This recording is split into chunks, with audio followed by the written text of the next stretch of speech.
ನೀವು ಹೆಂಗಿದ್ದಾಗ ಕಾಂಗ್ರೆಸ್ನ ಪರಾಕಾಷ್ಠೆಯನ್ನು ನೋಡಿದ್ರಿ, ಅದು ತುಂಗವನ್ನ ನೋಡಿದ್ರಿ.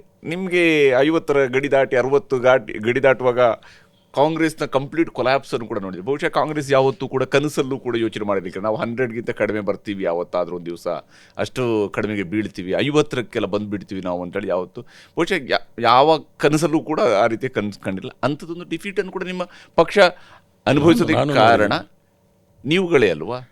ಈಗ AICCಯಲ್ಲಿ ಯಾವಾಗಲೂ ಕೂಡ ತಾವು ಕೂಡ ಇದ್ರಿ. ಇರಿ ಈ ಪಿಗಿ ಬ್ಯಾಗ್ ಅಂತಾರೆ ನೋಡಿ, 140 ವರ್ಷದ್ದು ಆಗಿರೋದನ್ನೆಲ್ಲ ನಾವು ನಮ್ಮ ಹೆಗಲ ಮೇಲೆ ಕಟ್ಕೊಂಡು ಹೋಗಬೇಕು. ಕಾಂಗ್ರೆಸ್ ಇದು ಮಾಡಿಲ್ಲ ಅಂತ ಹೇಳೋಕ್ಕಾಗಲ್ಲ, ಮಾಡಿದ್ದಾರೆ, ಕೆಟ್ಟದ್ದು ಆಗಿದೆ, ಒಳ್ಳೆಯದು ಆಗಿದೆ. ಅದಕ್ಕೆಲ್ಲ ನಾವೇ ಕಾರಣ ಅಂದಾಗ ಇದ್ದಾಗ ಹೌದು ನಮ್ಮ ಪೂರ್ವಜರು ತಪ್ಪಾಗಿದೆ, ಅದು ನಮ್ಮದೇ ತಪ್ಪು, ಒಳ್ಳೇದು ಮಾಡಿದ್ರೆ ಅದು ನಾವೇ ಮಾಡೋದು ಅಂತ ಹೇಳ್ತೀವಿ, ಧೈರ್ಯ ಇದೆ ನಮಗೆ. ಆದ್ದರಿಂದ ನ್ಯೂಟನ್ಸ್ ಲಾ ಅದು ಉತ್ತುಂಗಕ್ಕೆ ಹೋಗಿದೆ ಅಂದ್ರಲ್ಲ, ಅದು ಕೆಳಗಡೆ ಬರಲೇಬೇಕಲ್ಲ, ಬಂದಿದೆ. ನರೇಂದ್ರ ಮೋದಿ ಕಾಂಗ್ರೆಸ್ ಮುಕ್ತ ಅಂದ್ರಲ್ಲ, ಅವರು ನಿಜವಾಗಿ ನೈಜವಾಗಿ ಹೋರಾಟ ಮಾಡಿ ಆ ಕೆಲಸ ಆಗಿದ್ರೆ ನಾನು ಒಪ್ಕೊಳ್ತಾ ಇದ್ದೆ. ಎಲ್ಲ ವಾಮ ಮಾರ್ಗ ಅಡ್ಡದಾರಿ ಹಿಡಿದು ಕಾಂಗ್ರೆಸ್ನ ಸೋಲಿಸೋ ಕೆಲಸ. ಈಗ ನೋಡಿ ತೃಣಮೂಲ ಕಾಂಗ್ರೆಸ್ಸನ್ನು ಅಷ್ಟೊಂದು ಡಿವೈಡ್ ಮಾಡೋದು ಬೇಕಾಗಿತ್ತ? ಆ ಹೆಂಗಸನ್ನ ಅಷ್ಟೊಂದು ಹ್ಯಾರಾಸ್ ಮಾಡೋದು ಬೇಕಾಗಿತ್ತ? ಮೊಟ್ಟೆನಲ್ಲಿ ಓಡಿಸ್ಬೇಕಾಗಿತ್ತ? ಪ್ರಾಣಿಗಳಿಗೆ ಹಗ್ಗ ಕಟ್ಟಂಗೆ ಸೊಂಟಕ್ಕೆ ಕಟ್ಟಿಬಿಟ್ಟು ಯಾರು ಜನಪ್ರತಿನಿಧಿಗಳನ್ನ ಹೇಳ್ಕೊಂಡು ಹೋಗ್ತಾರೆ. ನಾಳೆ ಇವ್ರಿಗೆ ಅದು ಆ ಥರ ಆದರೆ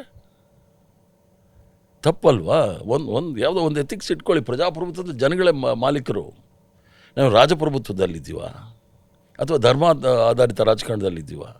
ಆ ಥರ ಮಾಡ್ಕೊಂಡು ಹೋದರೆ ನೀವು ಬಳಸಿರುವಂಥ ಕೆಲವೊಂದು ಪದಗಳನ್ನು ನಾನು ಇಲ್ಲಿ ಕೋಟ್ ಮಾಡ್ತೀನಿ. ನೀವೇ ಹೇಳಿದಂತಹ ಪದಗಳಲ್ಲಿ ಬರುವಂಥದ್ದು ಪುಲ್ವಾಮಾ ದಾಳಿಯ ಸಂದರ್ಭದಲ್ಲಿ ಅದನ್ನು ಮ್ಯಾಚ್ ಫಿಕ್ಸಿಂಗ್ ಅಂತೇಳಿ ಕರಿತೀರಿ. ಇನ್ನೊಂದು ಕಡೆಯಲ್ಲಿ RSS ಅನ್ನು ಇಂಡಿಯನ್ ತಾಲಿಬಾನ್ ಅಂತೇಳಿ ಕರಿತೀರಿ. ಈ ರೀತಿಯಾದಂತಹ ಹೋಲಿಕೆಗಳನ್ನು ತಾವು ಮಾಡ್ತಾ ಹೋಗ್ತೀರಿ. ಅಂದರೆ ಈ ಹೇಳಿಕೆಗಳು ಇವುಗಳು ಅಂದರೆ ಉದ್ದೇಶಪೂರ್ವಕವಾಗಿ BK ಹರಿಪ್ರಸಾದ್ ಅವರು ಹೇಳ್ತಾರಾ ಅಥವಾ ಎದುರಾಳಿಯನ್ನ ಎದುರಿಸೋದಿಕ್ಕೆ ಇಂತಹ ಪದಗಳ ಬಳಕೆ? ಎದುರಾಳಿಗಳನ್ನ ಎದುರಿಸೋ ಪ್ರಶ್ನೆ ಅಲ್ಲ, ಇರೋ ವಿಚಾರ, ಫ್ಯಾಕ್ಟ್ಸ್ ಇರೋ ವಿಚಾರ ಹೇಳಿದಾಗ ಇವರು ಮೈ ಉರಿಯುತ್ತೆ. ಪುಲ್ವಾಮಾ 250 kg RDX ಬಂತಲ್ಲ, ಎಲ್ಲಿಂದ ಬಂತು? ಪಾಕಿಸ್ತಾನ ಅಲ್ಲಿ ಹೈ ಸೆಕ್ಯೂರಿಟಿ ಝೋನ್ ಅದು ಕಾಶ್ಮೀರ್. ನಾವು ಕಾಶ್ಮೀರಲ್ಲಿ ಓಡಾಡೋ ಜನ ನಿಮಗೆ ಸೆಕ್ಯೂರಿಟಿ ಇಲ್ಲದೆ ಬಿಡೋದೇ ಇಲ್ಲ. ಏರ್ಪೋರ್ಟ್ಗೆ ಒಳಗಡೆ ಹೋಗ್ಬೇಕಂದ್ರೆ ನಿಮ್ಗೆ 1 ಗಂಟೆ ಬೇಕು. ಅಂಥದ್ರಲ್ಲಿ 250 kg RDX ಬರುತ್ತೆ. ಎಲ್ಲಿಂದ ಬರುತ್ತೆ? ಅದು ಪಾಕಿಸ್ತಾನ್ ಪ್ರೈಮ್ ಮಿನಿಸ್ಟ್ರಿಗೆ ಗೊತ್ತು, ಇಂಡಿಯನ್ ಪ್ರೈಮ್ ಮಿನಿಸ್ಟ್ರಿಗೂ ಗೊತ್ತು. ಇದಕ್ಕೇನಂತ ಕರಿತೀರಿ? ಕೆಲವು ಇಂಟೆಲಿಜೆನ್ಸ್ ಇದೆ ನೋಡಿ. ಈಗ ಪಹಲ್ಗಾಮಲ್ಲಿ ಆಪರೇಷನ್ ಸಿಂಧೂರ್ ಶುರು ಮಾಡಿದ್ರು.